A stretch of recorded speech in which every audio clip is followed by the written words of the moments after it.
Hello and welcome to the Droughtmaster Tour, and this is Droughtmaster S.A, and I have the privilege of standing here with Johan Dannhauser from Considerata S.A.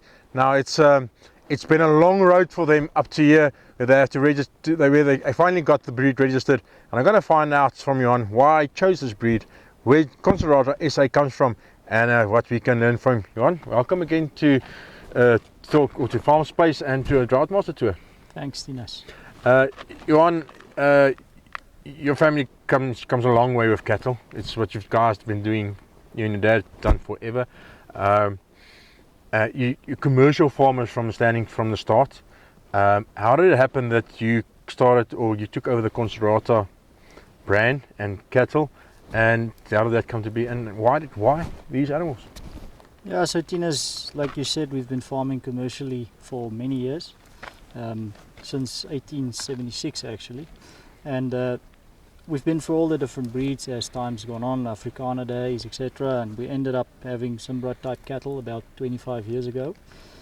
We were looking for cattle that could replace the Simbra with more uniformity and just a farmable cow, and we got to the Droughtmasters through Johan van der Nest, and we bought a few bulls, used them. We were very impressed with the cattle. The calves were immediately red, very little non-red calves percentage wise, and we were so impressed that we kept on buying bulls. And then Johan van der Nest obviously decided that he had enough, he wanted to sell, and we were afraid that we weren't going to have a place to buy Droughtmaster bulls, and so the thought came up about getting involved in the Droughtmaster breeding industry. Obviously those days were very, very early days in the beginning, and so we acquired some of the best cows, embryos, semen, etc., and we started farming stud more intensely, and obviously the sole purpose was to breed our own bulls. We were never really interested in selling to the open market, but obviously the breed grew and grew, and the interest in the breed was incredible, and we got to a point where we had to sell some cows to the up-and-coming breeders looking to buy the best genetics. And so we started selling, had some auctions, and the interest in the breed just kept on growing, and now we've basically reached a point where it's a yearly thing, where it's an auction and we sell our best genetics. Our motto has always been to sell the best cattle on our farm, flush them, sell them, so that the next breeder can have the same opportunity I had, so that we can grow this breed together. We cannot do this alone. We are a family, we need each other.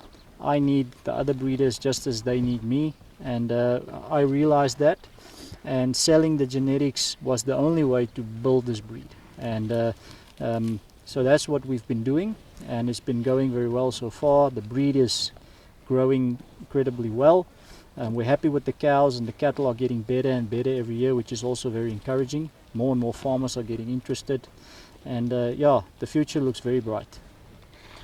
Johan, if we look at the South African farming overall, we've got a lot of the same harsh conditions that we see over in Australia, and animals need to be adaptable. They need to be tough, and they need to be fertile, and those three sort of go hand in hand normally. If they do adapt, they normally are quite fertile. You can walk through any space in any show and people will tell them that their breed is that indeed, but you've told me, and we've spoken earlier about it, that this cattle and this breed does deliver on that promise, and that is why you keep, including with uniformity, this is why you keep going forward. Exactly, the cattle speak for themselves. We can market them as much as we like. If they don't produce the goods, then people won't buy them. The cattle are adaptable, but the thing that the Droughtmaster makes them unique is the fact that they have a little bit more Indicus genetics than a lot of other Indicus crossbreed cattle. We do that on purpose through acquiring Australian genetics, bringing in the toughness and hardiness that the Australian cattle have in spades. And that has a big impact on our cattle. I'm not saying we should farm like the Aussies farm, not at all. This is South Africa, yeah, so we understand. Yeah. Our cattle are different, but we do need to use all the tools we have available. And the genetics they have we can utilize. We do that. And then we go back to our roots again. We use more of this more South African stuff on the Australian stuff again to make sure the train doesn't run away from us. But yeah, the uniformity of the cattle, I think, is probably the main thing about the Droughtmaster. The cattle look the one like the other, and the uniformity is what a lot of the breeders, it's a human thing. I'm like that. I like uniformity, so for me it's important. The next person might not be, but that's definitely one of the strengths of the Droughtmaster, is the uniformity and the cattle. I mean, we're talking now, the temperament of the cattle is also very good. Yeah. Which is weird because the Australian guys with the extensive farming, the cows very rarely see people. But in South Africa, obviously handling them more, they become very tame, and they're very, very easy to work cattle. Johan, we touched on it a little earlier in our conversation. You guys are commercial farmers from the start, using these bulls, and that in the end of the day is a Droughtmaster difference from a commercial farmer. It's going to give you that something in the feedlot.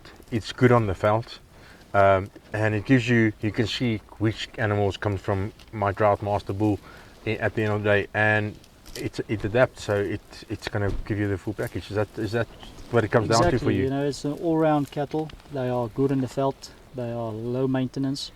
They grow very well as feedlot cattle. They grow very well on the veldt as background calves. This I speak from personal experience, having our own feedlot, so I know this. The cattle are fertile, they are adaptable, they are hard and tough. And that's what a commercial breeder needs. It's about profitability in the end. You need profitable cattle to be sustainable. We live in a world where everyone keeps talking about sustainability, and having low cost, low input cattle is important because they're sustainable. And these cows are born and bred to live on grass, and that's what we do. They're grass converters, and that's where the Droughtmaster hits the nail on the head. Johan, just before I let you go, you guys are now moving over to a new system, and a breeding system, and that's it's Logics. An important step for the breed, as it is South Africa's biggest, they call it EBV or stats collector in terms of cattle, and as a register. What's the future looking like for the breed over the next 5 to 10 years? Yeah, I think the scope for growth is incredibly high with the breed. We've got a lot of breeders coming in. We've got a lot of cattle numbers are climbing rapidly, quickly. I think the scope for growth is at least double to 3 times the amount where we are now, which isn't weird numbers. Those are very realistic numbers. Yes, very. And the cattle are good, and if they weren't good cattle, then we would need to market them more extremely. But these cattle, they market themselves. You buy one, you will not stop. That's how what happened to me. It's what happened to other people. So that's what helps us. We are very happy to be registered in South Africa. I don't think it makes a big difference to how we're going to approach things. We've been doing it anyways, but being in South Africa is important to us. It gives us a sense of belonging. We're all South Africans, and we want to be recognized in our own country, which is what we all aimed for, and we've now achieved. We're very grateful for that. Going to Logics in Stambuk is obviously the next step in the journey.